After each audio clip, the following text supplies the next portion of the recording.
So let's take a look at infinite limits. So in doing so, let's take a look at this rational function here, 3 over x minus 2. Now that we know that the domain is all real numbers except for 2. We also know that when we're looking at the function, and let's say that we're approaching 2, so let's look at as x approaches 2, we notice that the denominator is going to 0. However, if we're looking at the numerator separately, as x approaches 2, the function 3, constant function, is 3. So this is not a 0 over 0 indeterminate form. Remember those? That's when the limit may or may not exist. This is a different situation. So we now have a situation where, yes, the denominator is 0, but now what happens when the numerator is not going to 0? That's the scenario that we have here. Well, what's happening here is essentially this. As we're approaching 2, the denominator is getting closer and closer to 0. It's getting smaller and smaller, whereas the numerator is just approaching that non-zero number. So as a fraction, when the denominator gets smaller and smaller, the fraction as a whole is going to get larger and larger in magnitude. And so because of that, what we will have is unbounded behavior. We're going to have function values that are going to get very large in magnitude, either very large positive or very large in quantity or magnitude negative number. And in this case that we have here, our function is going to decrease without bound as x approaches 2 from the left, right? Very large in magnitude negative number. And f increases without bound as we approach 2 from the right, right? If I get closer to 2 from the right, our function values keep getting larger and larger and larger. When this happens, when we have this unbounded behavior, the limit does not exist, right? We've learned that, right? Limits do not exist. But what we do is we describe, if we have this unbounded behavior, we describe how they fail to exist. These are called infinite limits. They tell us how the limit fails to exist. So yes, these limits do not exist because they're not approaching a finite number. But when we have this behavior, we use infinite limits to give us a little bit more insight. Yes, the limit does not exist. This is how it doesn't exist. This is what's happening. This is how it behaves. Also, notice that infinity, it's not a real number. So writing this equal to an infinity or negative infinity, well, it's still not going to exist as a limit because it's not a real number. So it describes our unbounded conditions. So let's do this with another problem, and let's go a little bit further in our analysis, right? Why is it positive infinity here? Why is it negative infinity there, right? We looked at the graph, we saw it, but why? Okay, yes, it's a non-zero divided by a 0. We get an infinite limit. Why is it, why is it negative? Why is it positive? Sometimes they could be both, and so forth, right? So it really comes down to, once I have the situation, I need to figure out the sign of the infinity. Let's determine the limit of our function here as x approaches 1 from the left and from the right. Here's a graph just as a visual representation, but once again, I'm doing this all analytically here, so I don't need the graph, but it's just here for us to look at. So when we are approaching 1, we notice that, well, look, numerator is going to -1, the denominator is going to 0. Non-zero over something that's going to 0. So that means we're going to have infinite limits. We're going to have an infinite limit from the left and from the right. What's our job now? Our job is to specify from both sides, is it a positive infinity or is it a negative infinity? Okay. Sometimes they're both positive, sometimes they're both negative, sometimes one's positive, one's negative. Okay. So we have to figure that out. We break it up into the one-sided limits. First, let's approach 1 from the left. What you want to do to analyze this is to look at all of the individual factors. So if it's not already, I would factor the entire expression so that way you can analyze and look at every factor and determine the sign of each factor. let's look at the denominator. If x is approaching 1 from the left, that means that we're looking at numbers, for example, like 0.9, 0.99, and so forth. Right? It's not that we're at 0.9. This is just a representative of one of the numbers that we're traveling from the left.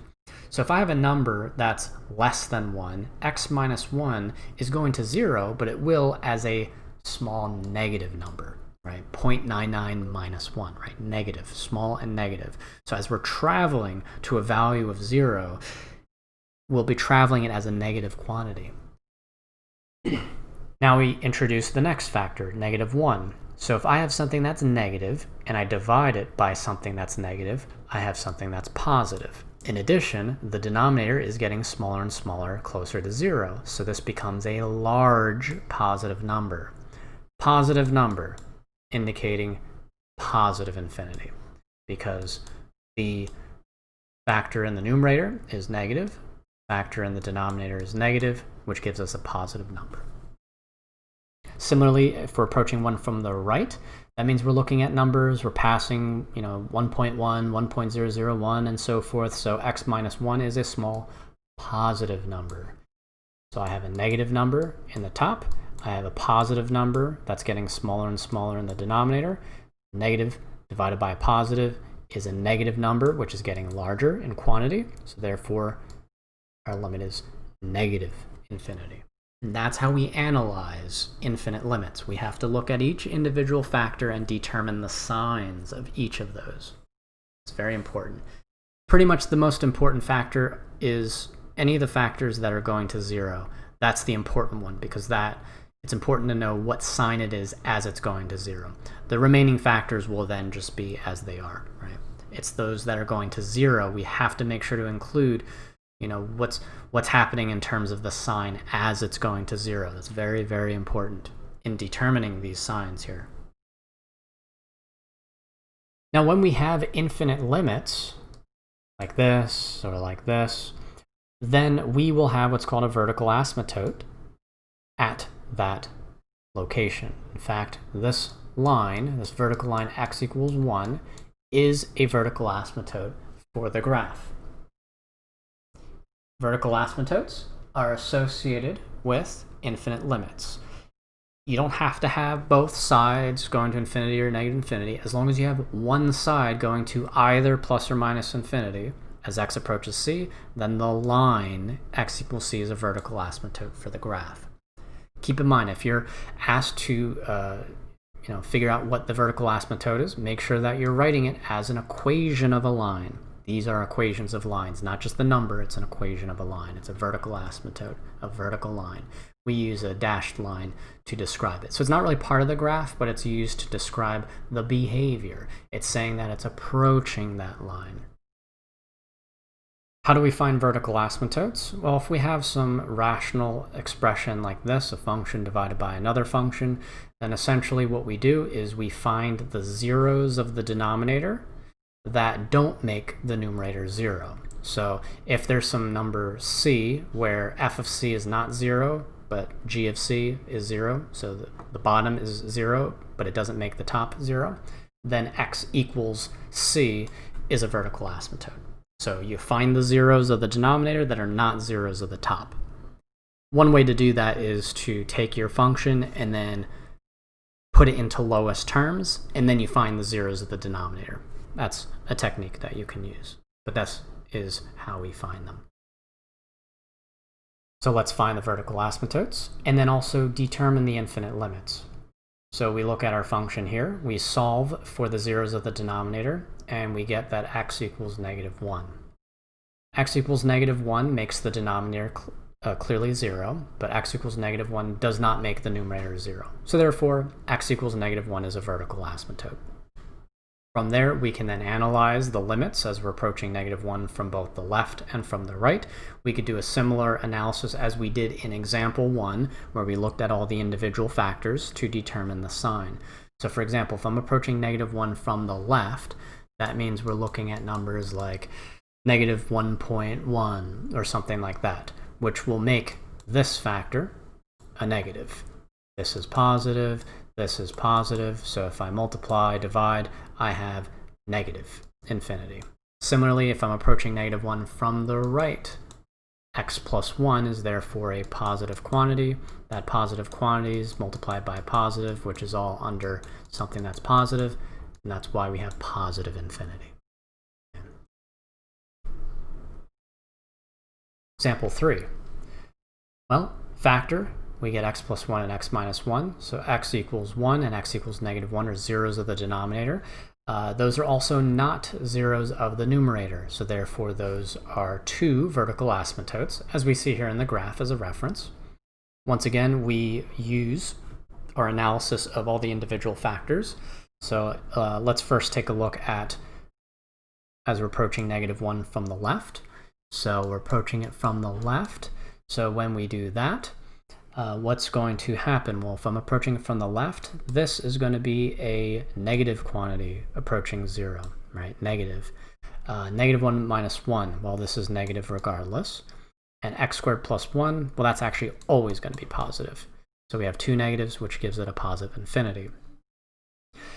From the right, well, x plus 1 is going to be now positive because we're looking at numbers from the right. So it's a number going to 0, but from the right. X minus 1, well, that's still negative. And this here is still positive. So therefore, we have negative infinity. And we can make the same argument for here, 1 from the left.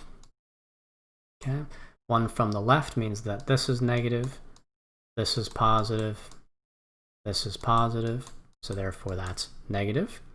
This here is positive. We're approaching 1 from the right. So we have positive and positive.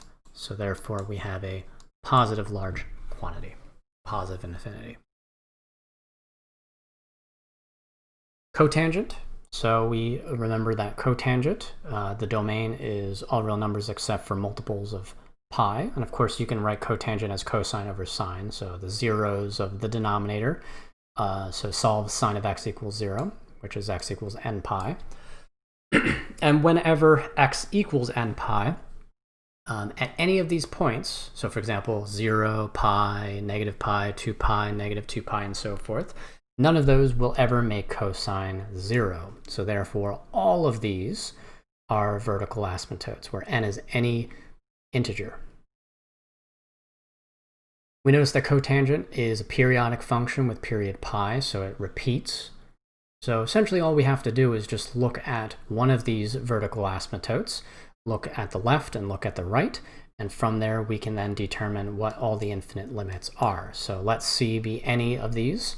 For example, you can use 0 as a representative, and you can go from there to analyze the infinite limits, and checking the signs, we have negative infinity if we're ever approaching from the left, and then positive infinity if we're ever approaching it from the right, and that goes for every single one of the vertical asymptotes that we have. So what happens if the top and bottom both are going to 0, right? We have an indeterminate form, but we may still also have vertical asymptotes. So if we notice, the top and the bottom both are going to 0, okay? And that's because of the factor x minus 2, okay?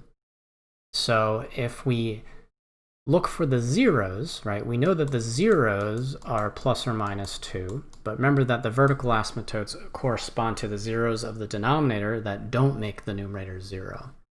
So if I put it in lowest terms, right, and then make sure that we know that we have this hole here, this restriction here, now we notice that it's only x equals -2 that makes the bottom 0, but the top not 0.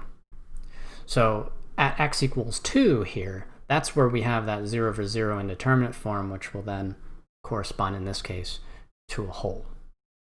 In fact, the 0 over 0 indeterminate form is for both of these values, 2 and -2. It's just that at 2, we have a hole there.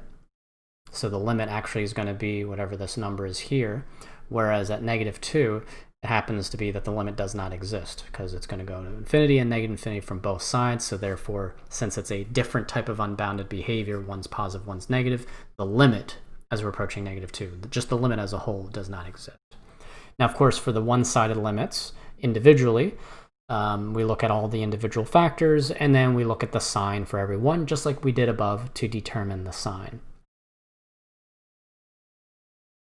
And here we discuss the hole. What occurs at x equals 2? Well, there's a hole.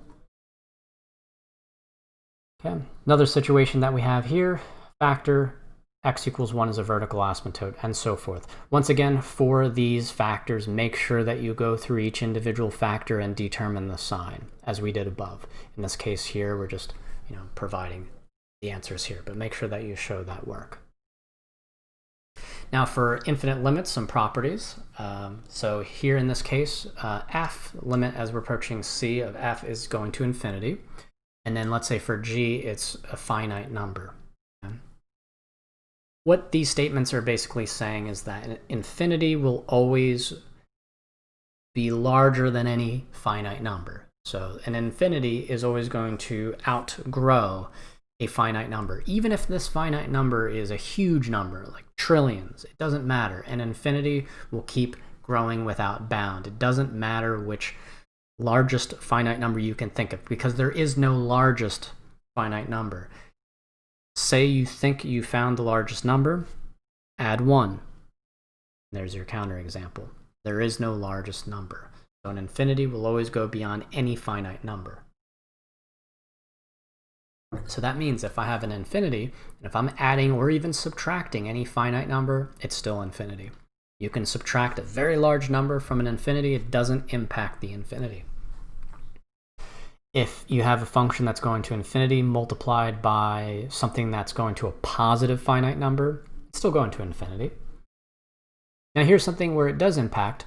If you have a function going to infinity multiplied by something that's going to a negative quantity, well, it will impact the sign, but in terms of its growth, it's still going to n infinity, but the sign will contribute the negative infinity here. And lastly, if, once again, g of x is approaching some finite number, and f of x, right, that's the thing going to infinity, this is approaching 0. Now, of course, we can make similar arguments if this is changed with a negative infinity. But once again, the idea is that an infinity will always grow faster than any finite number. So we can use these properties here. So for example, here's a sum, right, in this limit, so we can always break it up into parts. First part here is a finite number plus something going to infinity. So therefore, if I have some finite number, something that's approaching a finite number plus something that's growing without bound, it's still going to infinity.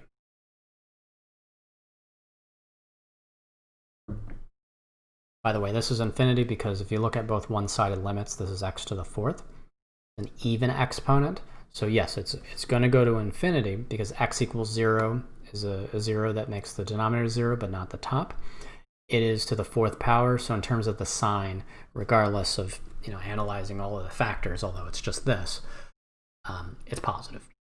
And since it's positive from both sides, we then say the actual limit itself is infinity because the left-hand and the right-sided limits are both positive infinity. Here we have a rational expression.